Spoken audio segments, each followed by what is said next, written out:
Our guest today is Mike Nash, and he is a management consultant and business coach. He is neurodivergent himself. He is based in Dallas, Texas, and he has big plans for the future, which today he's gonna tell us about. Am I right? Yeah, yeah. I'll tell you anything you want. Let me you guide this. Well, it'll be a lot of fun. Great.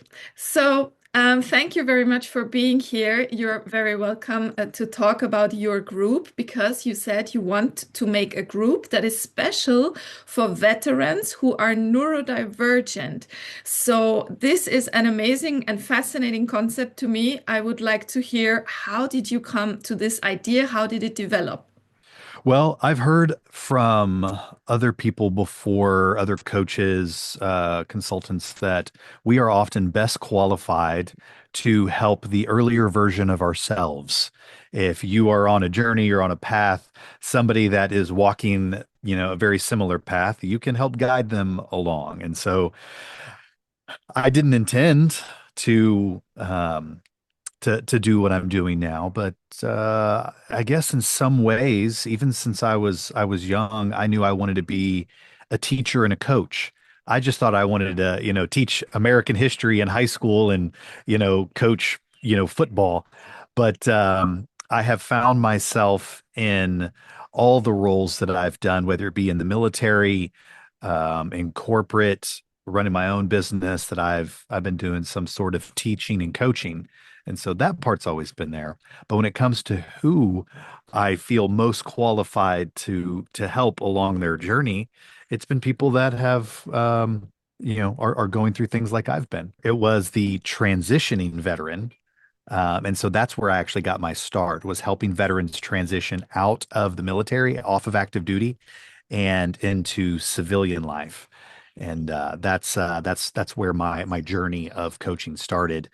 Then it just happened to be that I, studied business, got pretty good at it, was helping and consulting, and then I found those, and then the same thing for the neurodivergence. Okay, so who is this group for? Because I mean, there are many people out there who might now think, "Oh, that could be something for me," but where would you draw a line? I mean, like for example, if somebody is neurodivergent and they have CPTSD, maybe not from combat because they're not exactly veterans, but from another kind of incident in their life. Would those people also fit into your group, or would you say, no, this is strictly for veterans? How do you define the whole thing? That's a great question. So, um, I would take probably the most broad approach to be more inclusive. Um, whatever psychology group or manual, the way that they define neurodivergent, usually includes ADD, ADHD, OCD, dyslexia, autism, and I feel like I'm forgetting one other. But you don't necessarily need to be diagnosed. You could be misdiagnosed, undiagnosed. You could be medicated, unmedicated, self-medicated. I don't really care. It's more of just realizing that we share something in common, that our brains operate a little different. And for that part, I'm also not trying to, I'm definitely not diagnosing or trying to cure anybody. I don't think that you're broken. It's more of just a community of people who think a little bit differently than many others. So there's the neurodivergent piece. When it comes to your question about PTSD, very similar, that it does not, that the work that I've done to help people overcome their struggles with post traumatic stress, also not a therapist. It doesn't matter if it is combat related or not. It doesn't matter if you're military. The experience of post traumatic stress and then the opportunity to experience post traumatic growth can happen for anybody. And it, whether it was a car accident or, the loss of a loved one, or any significant change in life, we can share a lot of those, um, the way that it made us feel. So, yeah, I would say my ability to add value to people in that space definitely spans both of them. The specific group that I'm creating right now is for veteran entrepreneurs, that probably more identify, regardless of any diagnosis, that are looking to grow, scale, maybe even launch their business, and are looking for some support. So that was a long way for me to say the a very broad spectrum would be most inclusive. I'm not trying to be like, sorry, you don't qualify. I want to stay a little with the whole trauma thing because there is Okay. this big word called trauma informed, and I think that when people come together from very different directions, with different backgrounds, with different histories, it is very, very tough to put them into one group. And I say this because I experienced this myself. I wanted to join a group, and I thought that this was a group that was for survivors of coercive control, for survivors of being a targeted individual and stuff like that. And then I found myself in a group that was basically a lot of men crying about how they were abused by their ex-wives and how they feel let down by the systems, judicial systems, etc., in fighting for their children during this divorce and stuff like that. So I found myself in a completely different group than I actually expected. And I found, oh, I don't really fit there because I have a completely different background and different problem. And that is why I wanted to see, how do you personally define, oh, these are indicators that my group is going the right way and it's very homogeneous. And these are indicators where my group might drift into the wrong direction. So how do you divide these two? Mm, no, no, great point. Managing group dynamics is can be incredibly complicated. And it's like you want to be inclusive, you want people to um, be able to get some value out of it, but you also want people to feel safe, make sure people can feel seen and heard. And not everybody has the self-awareness to do that. And that is something that is very important. So you need to protect the group while also protecting the individuals of the group. So yeah, I think that's one of that's one of the things that I've probably struggled with in creating group coaching cohorts, is making sure that you're bringing the right people together and not just taking somebody who, um, you know, is looking for a place to belong, or in my coaching scenarios, looking to, hey, I want some help and I'm willing to pay. So yeah, managing group dynamics is vital. And it sounds like in your situation, you if you don't become more selective, that there's probably more problems to be had, especially when dealing with things like trauma. What is going to be the backbone structure of this group? Is it going to be like, okay, you make a meeting once a month where you and the group come together online and you will speak for 10 minutes about something, and then the group members can ask questions, or how is it structured, the whole thing? So this group specifically will have probably, I don't know, three tiers, three layers. There will be the freemium, I think is the word that we use, where it doesn't cost to join, or if it's helpful, there might be like a super nominal fee just to keep what I call the riffraff out. Some of these online communities, if you let everyone in, there are people sometimes that are just using that as an opportunity to like spam folks. And so, it might be something like $9 or something a month just to make sure it creates a little bit of a boundary from those. But basically, the idea is I don't want cost to be a barrier for anyone to show up and be able to get some value.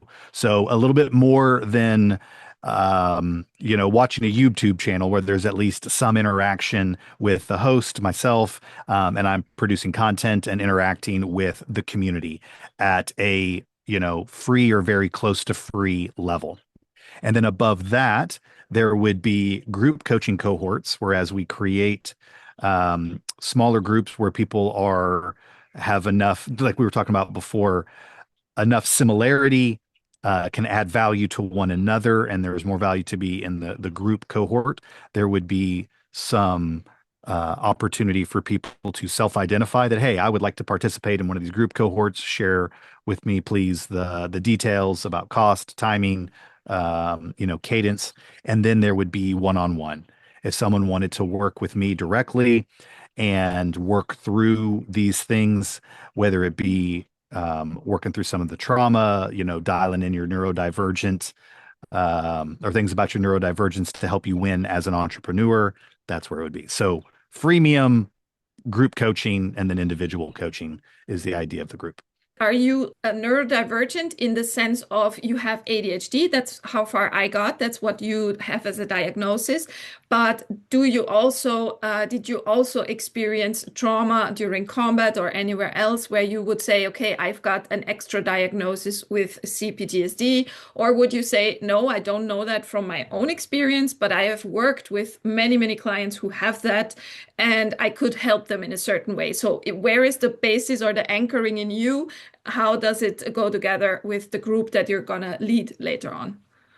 Yeah, yes, and so I was first diagnosed with post-traumatic stress and then later diagnosed with adult ADHD, or late diagnosed with ADHD. So there are some things that, if it was a Venn diagram, there's definitely a little bit of overlap with some of these things to include, traumatic brain injury, which can also happen from, certain types of trauma. But yeah, there's definitely a little bit of a lot of that going on, and there's some element there's a very important part of self-awareness, understanding like some people get a lot of healing just from a diagnosis, if that makes sense. It's just no like I remember the first time I worked with a mental health professional that explained to me what had physiologically changed in my brain from my traumatic experiences in combat. And in a way, it gave me permission to feel the way that I felt without shame or guilt. And that alone was freeing in a way, to know, oh, this is why I feel this way. And to also know that that didn't make me weak. It actually proved that I wasn't a sociopath or a psychopath. It's like if I hadn't responded, if my body had not responded the way that it did to the experiences that I had, that would be a bigger problem. You know what I mean? So it was a very, very healing experience. It was still, painful and traumatic to learn those things, but leaning into it, it was also very helpful. So this is where I have to be very careful, not being a mental health professional, that I'm not trying to diagnose, cure anything. That's more of the understanding. And some of that happens in stories, it happens in, correlation and relation. It's like I often recommend whenever we get a little deeper, I'm like, that's something you probably need to work with a mental health professional, to whether it's going for a diagnosis or not. I'll give an example. I had a coaching client that at the very beginning, he was sharing the struggles he was having with sales in his business. And he was the person that was primarily responsible for the sales. And I mentioned to him that in many cases, if somebody goes from being, say, a rock star performer, especially in sales, to then struggling, that often there is a change in belief. And it's either a belief in what they are selling or a belief in themselves. And when digging a little deeper into this, he told me that he had experienced severe trauma just the past year, where one of the people he was working with ended up committing suicide. And he was taking on some of that emotionally. He felt some guilt that what if, a lot of the what ifs that we deal with ourselves, I should have done this or I should have noticed that. Um, and that was clear for me. Like I was able to identify that there was a change without even knowing him very well in his behavior that gave me a clue to what might be going on. And I was spot on. I remember him saying, he's like, how did you do that in like less than 15 minutes? How did you pull that out of me? And that's good coaching. But he needed help that I'm not qualified to assist with. And so I was like, hey, I'm sure I really could help you with your business and through business coaching, but I think that's something you need to work with a mental health professional is to talk through that, maybe deal with the grief and the loss associated with it. And so, although I was able to pick up on something, I knew that was outside of my lane of professional skills, talents, abilities, and qualifications. So, is there a possibility? Because when I'm hearing this, I'm thinking of a lot of people are going to probably come and ask you, hey, do you maybe have an Excel data list where you have listed all of the people that are great for these other kind of things, the things that you cannot provide for them? Like, for example, that you get a word of mouth kind of list where you say, okay, Hmm. this and that therapist has been coming up a lot as a very good therapist in that region. So are you going to make something like a list of the best therapists that are told? That would probably be wise of me, but I'm also curious about, how far I should go with that. As a business coach, if somebody needs help with marketing, branding, sales, accounting, tax, things like that, I absolutely have the people that I highly recommend and I go to. I even have, like, I don't have it published on my website, but I do have a space where I go into what I call it's a Canva whiteboard where I zoom in and I'm like, hey, this is the person. Here's their contact information. I highly recommend, this person does wonders with, tax mitigation or website building, whatever it is. When it comes to the mental health stuff, I don't know how far down that recommendation I would go. I would say, hey, here's somebody I know is really great. But I would probably leave maybe a little more of the work to them. Maybe I don't recommend as highly. I don't know if one of your listeners or you has a recommendation on where that threshold is. I'd be like, hey, I know they're qualified, but because of the nature where it's so private, these things happen behind closed doors. I can't vouch for that person the way that I could for, someone who I know has all these amazing stories of, reducing taxes for business owners. So yeah, I think I would probably just like, hey, very, very surface level. I know of a person and I know they're a great human being. I can't vouch for how good of work they've done because I haven't experienced it. That's okay. So what I'm also interested in, because you mentioned it, you mentioned the physiological changes in the Mhm. brain. Now, of course, they can come both from experiencing physical trauma, but also they can come from experiencing emotional trauma. Mhm. So I personally, they made an MRI of my brain and they said, okay, you have a hippocampus sclerosis, but it didn't really go into why. The only information that I have onto why is from ChatGPT. What did they tell you about your diagnosis, if you want to open up and share that? And how did it affect you in your healing journey, knowing this? Regardless of what the changes were or what anybody might be dealing with, I think understanding the idea of neuroplasticity and that your brain can change and that it can respond to trauma and it can respond to healing is the thing that's probably most important for people to know, whether it's a certain part of the brain or it's how you're thinking, or even if you never know what is actually going on inside your body. Maybe it's hormone levels. That has been a journey that I've been on recently. Something that they found in my brain was a pituitary adenoma on my pituitary gland. Yeah, so there's an adenoma, a tumor on my pituitary gland, and it was causing hormonal issues. Thankfully for me, it hasn't been growing. I get the MRIs done and it can be managed with medication.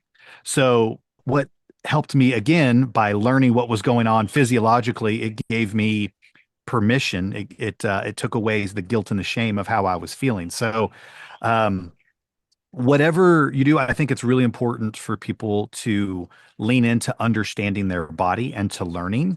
And once you realize things like the brain science and the biology of how our body operates and how it's trying to heal itself. And sometimes it needs a little bit of help, that things can get out of whack, whether it be, based upon trauma or diet or whatever.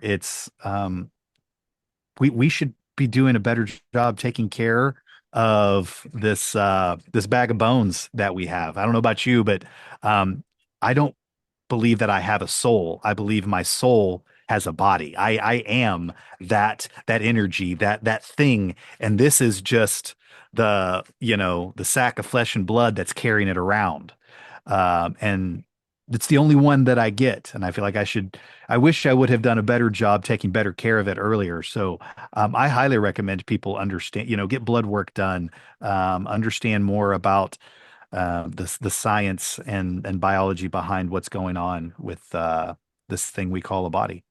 I think what you just said is very important to stress because um, I think that's one of the biggest gifts of having trauma in your life, having CPTSD and all of that, is that it opens up your brain or your mind to another state of being. It opens up the idea, maybe I am not this body. Maybe I am a living consciousness, a consciousness that is Hmm. forever, that is living forever. And for a certain period of time, I have a body, which is basically something that I learn to identify with, but it is simply something like a car. When I step into my car and I drive somewhere, I am not the car. I just use the car Hmm. to get from point A to Yeah. point B. And I think that is one of the biggest gifts I got from having trauma is that I do not identify as much with the physiological body. I identify more with my soul and with my mind.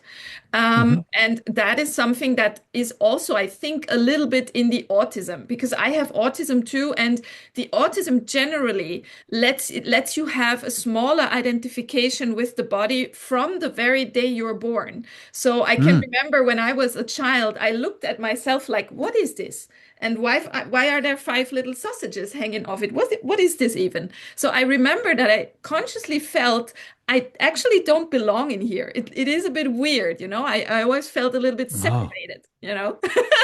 And later they told me, okay, wow. this is an effect of trauma. But I think in a person that has autism, this is already like a core trait of us that we have this possibility to exit the body and this possibility to feel. I can basically, even at night while you sleep, they say that your soul leaves your body and hovers a little bit above your body while you sleep, and then it goes back in again to fully be immersed in that body.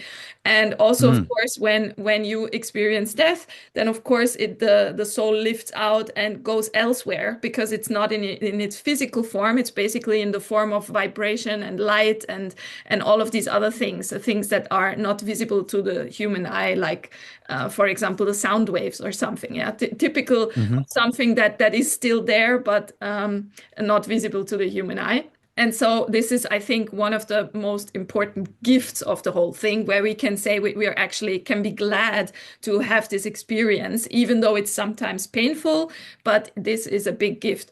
What would you say, what is your biggest gift of the whole thing? What comes to your mind? It doesn't just have to be one thing, can be different things, where you Mm. say that is the biggest gift that I have from actually having all of these positive and negative experiences of my life. Mine would be very similar. It was a group therapy that I was doing at the VA whenever an amazing therapist was explaining to me that I am not my thoughts and that I am not my body, that I am the observer. And that idea of the three selves, the thinking self, the beings, the physical self, and then the observer. And he's like, where do they think these thoughts come from? It's like that some things just pop in your head. It's like the brain is not me. The brain is part of the body that's doing a job. It's a problem solver. It's trying to keep me alive. learning those things, that was a shock. I'm like, wait, I'm not my brain. I'm not my thoughts. I am. And so tying that idea of the observing self to the idea of spirit, of a soul, of a being, that that that was a game changer for me. And it put me on a journey of personal and professional growth and development. Maybe dare I say, enlightenment.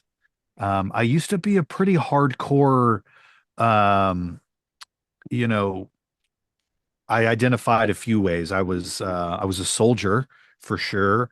I was a Christian. I was conservative. I had these ideas that I grew up with and and many of them I chose.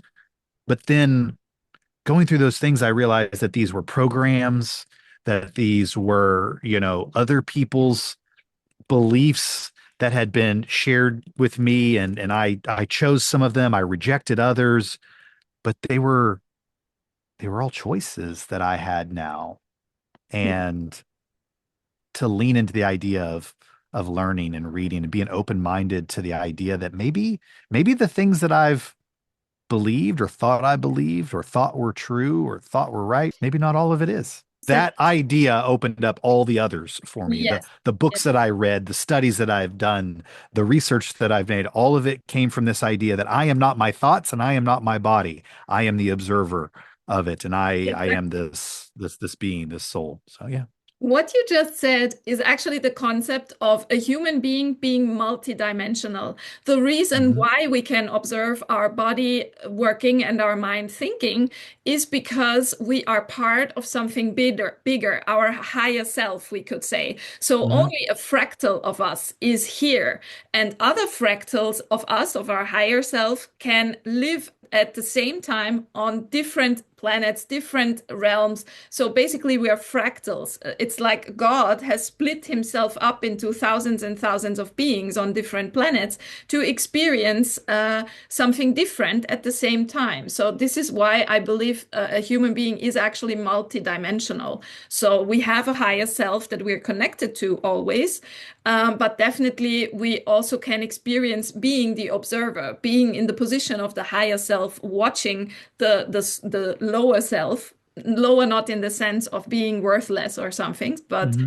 lower in the self of living here in this body. Just like we could be a leaf that is part of an entire tree, and the leaf, for most of its life, it doesn't know it's part of a tree. Yeah, but maybe one day it becomes conscious and it sees, oh wow, I'm actually a leaf on a twig on the trunk on the in the ground, and then you Yeah. start going out from there, and maybe if I'm connected to the earth over the roots, then maybe I'm the entire earth. So it goes on and on, yeah, once you've looked inside this Pandora's box, basically. The very first viral video I ever had started with me sharing that after 24 years of being in the military, I've turned into a bit of a hippie. That was the opening line. I didn't realize that it was an amazing hook for a video. It was just what came out. And a lot of people resonated with that. I used to think things like, uh, you know, astrology was very like, all right, that's, crazy hippie ladies that are into the moon and the stars. And I'm like, oh wow, maybe there is something to this. Maybe it's not as nutty as I thought it was before. And now that I started leaning into those things and understanding that your thoughts have power, that that we manifest things, all of that stuff, I found incredibly fascinating and enjoyable to lean into. Yes, I am completely okay with having the role of the woo-woo lady, I'm perfectly Yeah. fine if somebody calls me weird or psychic or whatever. So I don't Well, mind. but imagine someone with my background leaning Yes. into that, and how weird people look at me.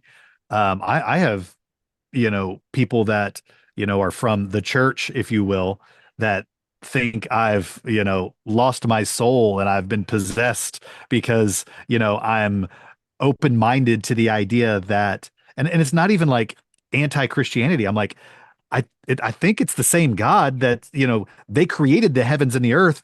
Who's to say that they didn't make all of those other things that other people see a different way? Like it doesn't Exactly. contradict. Yes. I feel like these things coexist, and I'm like, maybe there's just, more to what's going on here than what you've been taught in your little system. And yeah, I catch a lot of grief for things like that. That yeah, to be that guy, to be the guy that used to, carry a machine gun and jump out of planes looking for bad guys like that. That's a little bit like, all right, now I'm a little more, yeah, a little more spiritual. It's yeah, I Because catch a lot of grief for it, but I'm okay with it. I come from a very scientific background. I studied pharmacy for 12 years and I worked in my father's pharmacy. And I was always the person with the white coat that everybody trusted with their questions around medication. So, of course, people didn't understand what's happening, that suddenly I am into tarot cards and whatever. Of course, it was a big, huge break in the whole identity. And that made people afraid and sometimes even hostile, as you said it. So, as we have only got 6 minutes and 27 seconds left, I wanted to give you the last word so that you can say the final words. What would you say? What would you wish for the entire Earth to have? So, now is your time to actually manifest something positive on Earth with your words. Mm. So, I give you the stage. What would you like Earth to be like? I heard somebody ask something kind of similar, and it giggled because I was like, if I could communicate to everybody on Earth, if this thing went absolutely viral, I would teach people how to merge into traffic. Like just like the drivers that pissed me, I'm like, you're doing it wrong. This is how you do. Yeah, I lose my cool in traffic. I'm like, learn how to drive. So if you gave me an opportunity to speak to everybody, I might waste it. I might waste it on telling people to learn how to drive and to get out of my way, You mean the to zip merge line merge. system, like the zipper system? Yes, yes, Yeah, people okay. don't zipper. Or when they do the turns in the middle, everybody does this instead of like crisscrossing. I don't know. I'm being a little silly. The joke was that if everybody could learn something from me, I'd teach them something that actually doesn't really mean anything, but just would make me feel better because I get so frustrated with simple things like traffic. No, I that is not what I would want to share with the world if everybody was listening to me. Um, I don't know. I'd probably say things like be kinder to one another. Everybody's going through some stuff. Um, I saw a really cute cartoon recently. I think it was like it wasn't Hopper, it was Swapped or something like that, where these creatures got to experience life as other creatures. Like the rabbit got to be a bird and the bird got to be a fish. And the whole point of it is that we